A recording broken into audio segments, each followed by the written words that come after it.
जी पॾे वज़ारत जी तर्जुमान इस्माइल बकाए अरबा ते चयो आहे त इस्लामी जमहूरिया अमरीका तरफ़ां जंग बंदी जी तोसीअ ते तबसरो करण खां सवाइ विच ओभर में जंग ख़त्म करण जी पाकिस्तान जी कोशिशनि खे साराहियो। हिन अहिड़नि ख़्यालनि जो इज़हार सहाफ़ियुनि जी सवालनि जा जवाब ॾींदी कयो। ईरान जी पॾे वज़ारत तरफ़ां जारी कयल बयान में चयो वियो आहे त बाक़ी खां 8 अप्रैल ते तेहरान ऐं वाशिंगटन विच में थिए थियल जंगबंदी में तोसी लाइ पाकिस्तान जी दरख़्वास्त बाबति पछियो वियो। हालनि जी बुनियाद ते कॉस्मेटिक्स दियो रेटेल्स तस्दीक कई आहे त डेटा जी भंजकड़ी सार्फिन जी ज़ाती मालूमात खे मुतासिर करण खां पोइ हैकर्स न जी ड्रकनियत जी डेटाबेस मां डेटा जी रैम्स खे चोरी कयो। कंपनी अरबा ते भंजकड़ी खे ज़ाहिर कयो ग्राहकनि ॾांहुं मोकिलियल हिकु ई-मेल जी मुताबिक़, जेका टेकक्रंच ॾिठो ऐं तस्दीक कई। एप्पल जी मियारी आईफोन उटियल ॿीहर अफ़वाहूं आहिनि त हिन साल कंपनी जी मामूली सेप्टेंबर लॉन्च शेड्यूल खे यादि करण लाइ चेन मां हिकु नई लेखक जे मुताबिक़ रिपोर्ट में दोवा कई वई आहे त डिवाइस बदिरां ईंदड़ चश्मे में आई फ़ोन 8 सां गॾु लॉन्च करे सघे थी। जेकॾहिं दुरुस्त आहे, एप्पल जो सेप्टेंबर इवेंट ते ध्यानु ॾींदो iPhone 8 pro, iPhone 8 pro max ऐं हिकु फोल्ड मॉडल जंहिं खे पिणु हवालो ॾिनो वियो आहे आईफोन फोल्ड या आईफोन अल्ट्रा। रेडमी मुतारिफ़ करायो आहे के-पाद बी टैबलेट के नून मार्क्स स्मार्टफोन सां गॾु। अॻियनि मॉडल वांगुरु नई डिवाइस हिकु कम्पैक्ट टैबलेट डिज़ाइन जी पैरवी कंदी, जॾहिं त आला कारकर्दगी ते ध्यानु ॾियण रेडमी के-पाद बी में 3 सां 8 खां 808 पिक्सल्स जी रेज़ोल्यूशन सां 8 इंच LCD आहे। Directorate general of custom valuation Karachi 7 ब्रांडर्स जी पुराणी ऐं इस्तेमालु थियल मोबाइल फ़ोननि जी दरामद लाइ नज़रसानी खे कस्टम वैल्यू जारी करे छॾिया आहिनि, जिन खे पैकिंग या लवाज़मात खां सवाइ कमर्शियल मिक़दार में दरामद कयो वियो आहे। इब्रिट कयल क़ीमत Apple, sharp, Samsung, Google pixel ऐं वन प्लस समेत वॾनि ब्रांडर्स जी केतिरनि ई मॉडल्स ते लागू थिए थी। फिफा वर्ल्ड कप 2006 वेझो अची रहियो आहे, जॾहिं त फाइनल शुरू थियण में सिर्फ़ 5 ॾींहं बाक़ी आहिनि। फुटबॉल जे सभ खां वॾी शोडून सां गॾु किक ऑफ थियण लाइ एसोसिएशन सभिनी HR मैचनि लाइ टिकट विकिरो ॿीहर खोलियो आहे। सीज़न 3 खां अॻु यूफोरिया खां धार थी वियो, जॾहिं हिन जी म्यूज़िक शो जो ट्रेड मार्क बणिजी वई हुई ऐं हिन आख़िरकार इंकशाफ़ कयो त कहिड़नि सबबि हिन वॾी पैमाने ते वरितो ऐं शिवारनि खे इंस्टाग्राम ते सॾु कयो 17 सालनि जी बरतानवी गाइणी, जंहिंजो असुलु नालो टमोथिले मैकेंज़ी आहे, ताज़ो ई शो जे ख़िलाफ़ सख़्त तनक़ीद कई ऐं पंहिंजी छॾण जो ऐलान कयो। बरतानवी बादशाह खे धरतीअ जी ॾींहं ते माहौल जे लाइ पंहिंजी ज़िंदगी जी वाबस्तगी लाइ हैरान कंदड़ एज़ाज़ मिलियो आहे। अमरीका जे संदसि इंतिहाई मुतवक़्क़ दौरी खां कुझु ॾींहं अॻु कंग चार्ल्स टियों खे गिरिन बेलियो पेटर बेज सां नवाज़ियो वियो आहे, हिन जी ॾहाकनि ताईं माहौलियाती तहफ़्फ़ुज़ ऐं इस्तेहकाम जी कोशिशनि लाइ। विक्टोरिया बेकहम खे खोलियो वियो त कंहिं हो ऐं मड़स ड्र्यूड बेकहम हिक ॿई ते भाकर पाईंदी आहे, जीअं आहे अवाम जी नज़र में चैलेंजिस खे मिन्ह न ॾीन। 21 अप्रैल ते ज़ुहूर दौरान अॼु जीना सैशनल सां गॾु फैशन डिज़ाइनर 1 साल खां पोइ विशद ताईं जोड़ी जी लचक ते इकासी कई वॾी पट ब्रुकलिन बेकहम सां उन्हनि जी छकताण वारी रश्ती बाबति सरखैन सां निशान लॻल। छमझ रखे थी डेमोक्रेटिक पार्टी जी सीनेट मां उम्मीद रखंदड़ ग्राहम प्लाटनर बेठो सुप्रीम कोर्ट जी जजनि ऐं अमेरिका जी सदर डोनाल्ड ट्रंप खे मुआख़ज़ी करण जो ख़्यालु पेश कयो आहे। खीन बे सी न्यूज़ सां हिकु इंटरव्यू में प्लाटनर डेमोक्रेटिक पार्टी ते ज़ोर ॾिनो आहे त हू ट्रंप जे ख़िलाफ़ु वधीक जारहाणे अंदाज़ इख्तियार करे पंहिंजी मनसूबे खे सुप्रीम कोर्ट मां 2 क़दामत पसंदि जजनि खे हटाइण, ट्रंप खे मुआख़ज़ी करण, वाइट हाउस खे बंदि करण ऐं हर इला शख़्सियत जे ख़िलाफ़ सबूना इस्तेमालु करण जो बयानु कयो आहे, जेको हिन वक़्तु हुकूमत लाइ कमु करे रहियो आहे। ओपन AI इन्फोसिस सां भाईवारे कई आहे।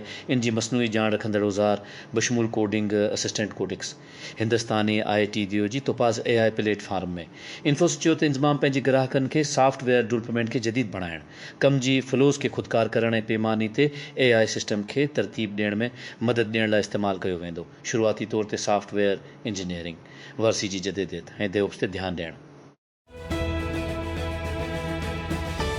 Arc invest venture fund in J पेरें lead सैड़पकारी कई आहे। शुरूआती स्टेज जी शुरूआत में लोकरा नाले फर्म जे बानी केथी वोडस टेकक्रंच खे ॿधायो। असां इन बाबति काफ़ी पुरजोश महसूस करियूं था।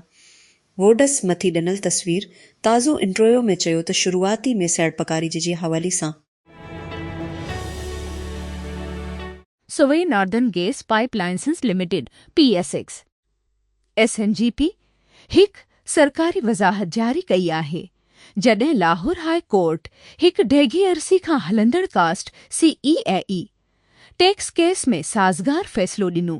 सीड़पकारनि खे यकीन ॾियारियो त फ़ैसिले सां कंपनी लाइ को बि माली असर न पवंदो। वाज़े रही त मीडिया जी रिपोर्टनि बाद अदालती फ़ैसिले खे अजागर कयो वियो। कंपनी खे वज़ाहत करण जी हदायत कई वई त तकरार CEA जी अदायगी सां लाॻापियल प्राणी टैक्स दावे जी नतीजे में अॻु में सोई सदरन गैस कंपनी लिमिटेड खे कयो वियो। ॿिनि पाकिस्तानी खलाबाज़नि खे चइजी इंसान बरदार खिलाई प्रोग्राम लाइ उम्मीदवार तौरु चूंडियो वियो आहे, जेको मुल्क जी खिलाई अज़ाइम लाइ हिकु अहम संग मेल आहे। रिपोर्टनि मुताबिक़ ॿई उम्मीदवार मोहम्मद ज़िशान अले ऐं खरम दाऊद गडेल इंसानी खिलाई अदाम तहत तरबियत लाइ चई वेंदा। उन्हनि मां हिकु उमेद कई वई आहे त आख़िरकार हिकु पाई लोड स्पेशलिस्ट जे तौर ते अॾामंदो, जंहिंजी खिलाई स्टेशन जो दौरो करण लाइ पहिरियों पर ॾेही खलाबाज़ बणिजी वियो। जेडमी मुतारिफ़ करायो आहे के नोथू मार्क्स के सीरीज़ में इन्हनि जो जदीद कारकर्दगी ते ॿधल स्मार्टफोन सभिनी क़िस्मनि जी गेमिंग फीचर्स सां मुकमल आहे। डिवाइस हिकु परचम बरदार मेजेटिक चिपसेट, हिकु फाल कूलिंग सिस्टम, हिकु अले रिफ्रेश जी शरह अमोलेड डिस्प्ले ऐं तेज़ चार्ज सां गॾु हिकु वॾी सलखा कार्बन बैटरी खे गॾु करे थो।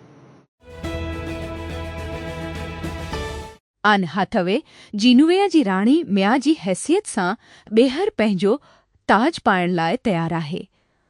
ऑस्कर अवार्ड माणींदड़ अदाकारा एंटरटेनमेंट वीकली खे हिकु नई इंटरव्यू में प्रिंसेस डायरी 3 बाबति अहम अपडेट ॾिनी आहे। इन ॻाल्हि जी तस्दीक कंदी चयो आहे त प्रिंसेस डायरी 2 जी 2 सालनि खां पोइ नई किस्त ते कमु जारी आहे।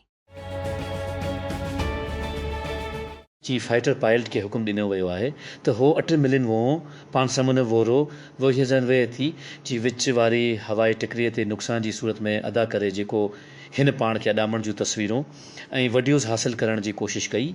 हिकु सरकारी रिपोर्ट अरबा ते चयो board of audit and inspection जी रिपोर्ट मूजिबि पायलट, जंहिंजी सञाणप खे रोकियो वियो हो, ॿीहर तफ़वीज़ करण खां अॻु पंहिंजी आख़िरी सवारी जी फुटेज खे पकड़णु चाहे थो। तरके जी मारूफ़ सेड़पकारी होल्डिंग कंपनी कुछ होल्डिंग जी घरो सामान जी माथत कंपनी बेको डाउलेंस जी रेफ्रिजरेटर जी तामीराती इंफ्रास्ट्रक्चर में $20 मिलियन जी सेड़पकारी जो ऐलान कयो आहे, जेका कंपनी जी पैदावारी सलाहियतनि खे वधाइण में हिकु अहम क़दम आहे। तक़रीब में कोक होल्डिंग ऐं बेको जी आला क़यादत जी शिरकत, कंज्यूमर डेरेबल्स इंडस्ट्री में कोक ग्रुप जी परचम बरदार ऐं डाउलेंस जी पेरन कंपनी, जंहिं में कोक होल्डिंग में कंज्यूमर डेरेबल्स ग्रुप जो सदर पुलातसी, ज़ाफ़र उस्तुनर चीफ कमर्शियल ऑफिसर एशिया रूस ऐं सब सहारा अफ्रीका लाइ बीको में, बरिश आलपासलान चीफ माली ऑफिसर CFO बीको में। इफ़्तिताह पाकिस्तान में सनती सलाहियत ऐं डिघी मदी वारी सेड़पकारी खे अॻिते वधाइण लाइ कोश ग्रुप जे मुसलसल अज़म खे अजागर करे। इस्लामाबाद अरबा ॾींहुं मांगी बिजली ऐं लोड शेडिंग ते अवाम जी कावड़ जे विच में हुकूमत अरबा ते ऐलान कयो आहे त हिन इक़्तिसादी मेट ऑर्डर जी भंजकड़ी कंदी डिस्ट्रीब्यूशन कंपनी डिस्कुज़ खां वधीक क़ीमतनि ते नेशनल ग्रिड खां ॿाहिरि मांगी बिजली ख़रीद कई आहे। हिकु सरकारी बयान मूजिबि डिस्कोज़ नंढनि पावर प्रोड्यूसर्स ऐं कैप्टिव पावर प्लांट्स CPC खां बिजली ख़रीदे करे रहिया हुआ ॿ तरफ़ी मुआहिदनि ज़रिए क़ौमी टैरिफ खां वधीक शरहनि ते नेशनल ग्रिड ऐं आज़ाद निज़ाम ऐं मार्केट ऑपरेटर ISMO खे नज़रअंदाज़ कंदी। अमेज़ॉन म्यूज़िक अॼु चयो आहे त इहा लायो unit listing platform Benson town सां भाईवारी करे रही आहे त जीअं कंसर्ट लिस्टनि खे पंहिंजी म्यूज़िक स्ट्रीमिंग सर्विस में आणण लाइ आर्टिस्ट इंटीग्रेशन लाइ हिकु बेंसन टाउन ज़रिए सार्फ़ीन खे ॻोल्हे सघंदा लायो शोज़ फ़नकारनि जे प्रोफ़ाइल सफ़नि ते अमेज़ॉन म्यूज़िक इहे बि क्लिक करे सघनि था।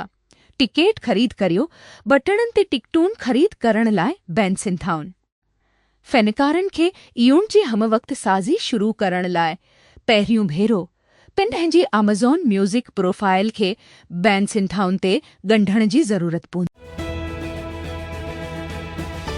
क़ीमती बणाए रखे थी। सोशल नेट छॾियो आहे लिंक पोस्ट करण लाइ जी AP ज़रिए तब्दीली स्पाम ऐं ग़लति इस्तेमाल जे वेक्टर्स खे ख़तमु करण लाइ ठहियलु आहे। कंपनी चयो नई क़ीमत वधाए क़ीमत एथ फ़ी लिंक खां ताईं ज़रियल हफ़्ते $X पर अकाउंट जी APA जी शरहनि में तब्दीलियूं पोस्ट शयूं। ॿ सभ खां वधीक क़ाबिल ज़िक्र इज़ाफ़ो लिंक पोस्टिंग जी क़ीमत में इज़ाफ़ो हुआ जेके हर पोस्ट 1 खां 15 ताईं विया। दुनिया जी अध खां वधीक हुकूमतनि वटि तिजारती स्पाईवेयर ताईं रसाई आहे जेके हसास मालूमात चोरी करण लाइ कंप्यूटरनि ऐं फ़ोननि में भंजी सघनि थियूं। US इंटेलिजेंस जी मुताबिक़ US national cyber security centre अरबा ते पंहिंजी नतीजनि खे ज़ाहिर करण जो इरादो रखे थो। पॉलिटिको जी मुताबिक़ रिपोर्ट मां मालूम थिए थो त हिन क़िस्म जी निगरानी टिकनाल ताईं रिकावट गर थी वई आहे। मुमकिन तौर ते गैर मुल्की हुकूमतनि ऐं हिकरस खे बर्तानिया जी शेयरनि कंपनियुनि ऐं स्पाईवेयर सां नाज़िक इंफ्रास्ट्रक्चर खे निशानो बणाइण आसान बणाए थी। गूगल फोटोज़ इमेज एडिटर में नओं टचअप टूल्स मुतारिफ़ करायो आहे जंहिं में सार्फ़िन लाइ फोटोज़ में मुंहं ते नंढियूं तब्दीलियूं करण जा वधीक तरीक़ा शामिल कया विया आहिनि। नवान औज़ार सार्फ़िन खे चमड़े जी बनावट खे बहितर करण, दाग हटाइण, अखियुनि खे रोशन करण ऐं ॾंदनि खे अछो करण जी इजाज़त ॾीनि था, जंहिं जे ज़रिए गूगल बयान करे थो त उन जी बारी में ज़ेली वाधारो। पाकिस्तान एयरपोर्ट अथॉरिटी PRA मनसूबी जी अहम मंज़ूरी खां पोइ कराची ऐं लाहौर एयरपोर्ट्स ते जदीद एयर ट्रैफ़िक कंट्रोल सिस्टम नस्ब करण जी मंसूबनि सां अॻिते वधी रही आहे। PRA जी मुताबिक़ अपग्रेड ॿिनि वॾनि एयरपोर्टनि ते फ्लाइट ऑपरेशन जी हिफ़ाज़त ऐं कारकर्दगी खे वधाईंदो। वज़ीर-आज़म शहबाज़ शरीफ़ इख़्तियारनि खे हदायत कई आहे त हो सॼी मुल्क में इलेक्ट्रिक गाॾियुनि जी फ़रोग़ लाइ जारी कोशिशुनि खे तेज़ कनि। मुल्क जी ॿारनि जी दरामद जी बार खे घटाइण में संदनि किरदार खे अजागर कयो वञे। इहा हदायत वज़ीर-आज़म जी सदारत हेठि हिकु आला सतही इजलास दौरान आहे, जंहिं में मुल्क में EV खे अपनाइण ते पेशरफ़्त जो जाइज़ो वरितो वियो। ऑफिसरनि इजलास खे मौजूदा क़दमनि ते ब्रीफिंग ॾिने जंहिं जो मक़सदु सॼे मुल्क में इलेक्ट्रिक मोबिलिटी खे वधाइणु आहे। पेशावर जे इमरान खान क्रिकेट स्टेडियम में खैबर पख्तूनख्वा हुकूमत जे सूबाई असेंबली जो इजलास थियो। इजलास 3 वॻे शुरू थियो, जंहिं खे ऑफिसरनि सूबाई असेंबली जी तारीख़ में भी मिसाल क़दम करार ॾिनो। कराची जी नेशनल बैंक स्टेडियम में अरबा ॾींहुं पाकिस्तान सुपर लीग PSL अजला जी 3 सेहन मैच में हैदराबाद कंगज़ सुल्तान्स ख़िलाफ़ टॉस खटी पहिरियां बॉलिंग जो फ़ैसिलो कयो। Hyderabad kings Maaz Sadaqat, Marnus Labuschagne, C Usman Khan wicket, Saim Ayub, Kusal Perera, Glenn Maxwell, Irfan Niazi, Hassan Khan ऐं शाह मोहम्मद आले ऐं Akif Javed. Toronto fire services अरबा 22 अप्रैल जे सुबुह जो रेपर ड्रेक पारां नस्ब कयल हिकु वॾी बर्फ़ानी मजसमी खे हटाइण शुरू कयो। उहो क़दम खनियो वियो जॾहिं मदाहिन कैनेडा रैपर जी इंतहाई मुंतज़िर आयस मी एल्बम जी रिलीज़ जी तारीख़ खे बि नक़ाब करण लाइ इंतहाई क़दम खणी आहे। नासा अंगारी ते हिकु नई दूरबीन जो पर्दो कढियो आहे त जीअं असांजे निज़ाम शमसी खां ॿाहिरि सियारनि लाइ काइनात जी वसीअ हिस्से खे स्कीन करे ऐं तारिक मादो ऐं तारिक तवानाई जी इसरार जी जांच करे रोमन खलाई दूरबीन जी तवक़ा कई वई आहे त हज़ारीन सियारो दरियाफ़त कया वञनि मुमकिन तौर ते वज़ाहत पेश करे थी त उती केतिरा हूंदा। ओलिविया रोड्रिगो शायदि ईंदड़ एल्बम लाइ पंहिंजे आस्तीन खे वधीक हैरान करे सघे थी। मदाहन खे वड़ी जूं ते ॻोल्हण जे उमेद थी सघे थी। वित्री वरहनि जे पाप सिपर ताज़ो ई पंहिंजे एल्बम जो पहिरियों सिंगल ड्रॉप डेड रिलीज़ कयो। तव्हां हिकु छोकिरीअ लाइ काफ़ी अदास लॻी रहिया आहियो, उन करे प्यार में आहियो। मदाहन उहो अंदाज़ो लॻाइणु शुरू कयो हो त छा उहो रिकॉर्ड मोहबत जो एल्बम हूंदो।